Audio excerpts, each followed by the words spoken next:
Bonjour à tous, Gabriel Dabichebel, je suis le fondateur de l'agence 1 minute 30 et voici un nouveau numéro d'Enjoy the Day, le vlog de l'agence 1 minute 30. Aujourd'hui, je vais vous parler des risques de l'entrepreneuriat ou en tout cas de la façon dont ces risques sont perçus. Moi, il y a beaucoup de monde qui sont venus. Moi, j'ai quasiment été entrepreneur toute ma vie. J'ai été 2 fois salarié, 2 fois 1 an et demi, 1 fois chez Alcatel, 1 fois chez Lagardère. Et puis à chaque fois, donc des gens, enfin, maintenant ça fait 20-25 ans de carrière, 20 ans de carrière exactement, 21 ans. Et pendant ces 20 ans, j'ai eu beaucoup de monde qui est venu vers moi en me disant qu'est-ce que tu es courageux d'être entrepreneur, comment tu fais pour être indépendant, pourquoi tu es freelance, pourquoi tu restes pas salarié. Le salariat c'est quand même beaucoup plus sûr, on sait au moins qu'est-ce qu'on gagne, quelle est la protection, etc. etc. Pour ma part, moi j'ai jamais perçu l'entrepreneuriat comme quelque chose de très risqué parce que personnellement, je suis plus à l'aise avec l'incertitude de l'entrepreneuriat, à savoir de ne pas savoir combien je vais gagner à court terme ou à moyen terme, le temps que, vu qu'on n'a pas de visibilité sur son chiffre d'affaires, sur son pipe, etc. Mais je suis beaucoup plus à l'aise avec ce risque-là qu'avec le stress de la relation hiérarchique. Personnellement, moi, j'ai beaucoup de difficultés à avoir un chef.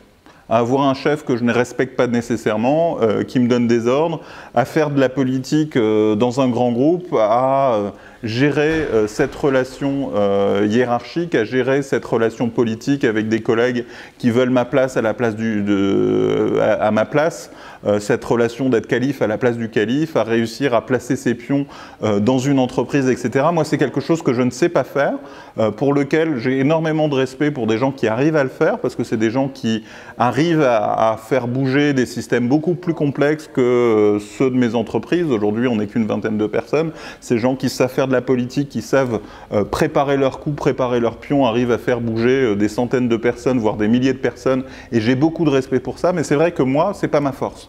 Moi, ma force, c'est d'avoir des idées et de les mettre en action et d'être dans cette démarche de construire un projet, de le faire avancer, etc. Et je suis beaucoup plus à l'aise là-dessus, même s'il y a de l'incertitude sur la nature du projet, sur le fait que ça va marcher ou pas, sur le fait d'avoir de l'argent qui rentre ou pas, que cette incertitude et ce stress de gérer de la politique en interne, une relation hiérarchique, etc. Qu'est-ce qui me rend confiant là-dessus ?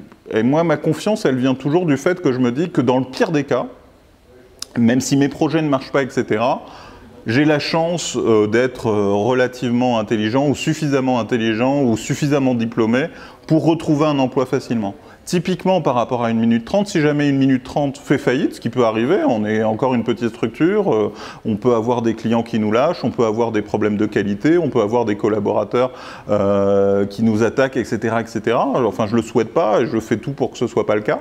Mais si jamais 1 minute 30 fait faillite, ce qui peut arriver encore une fois, j'ai cette certitude et cette conviction que c'est pas grave, que l'argent que j'ai investi dedans, ben, je l'ai pas investi ailleurs et je peux le perdre, et qu'en revanche, moi, personnellement, avec tout ce que j'ai appris pendant ces 5 ans au sein d'1 minute 30, avec toute cette expertise acquise sur le digital qui est un sujet important, nécessaire pour les entreprises, bon an, mal an, je devrais retrouver rapidement un travail, plutôt pas trop mal payé parce que les directeurs digitales ont des gens très recherchés aujourd'hui, et que quoi qu'il arrive, je m'en sortirai.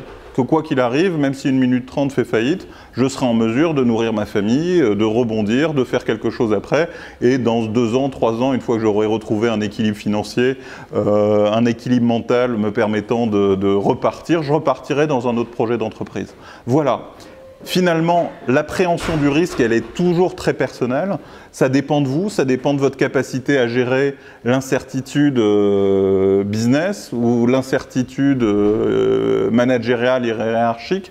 Chacun son stress, chacun là où il se sent le mieux, et chacun aussi sa façon de préparer le futur et de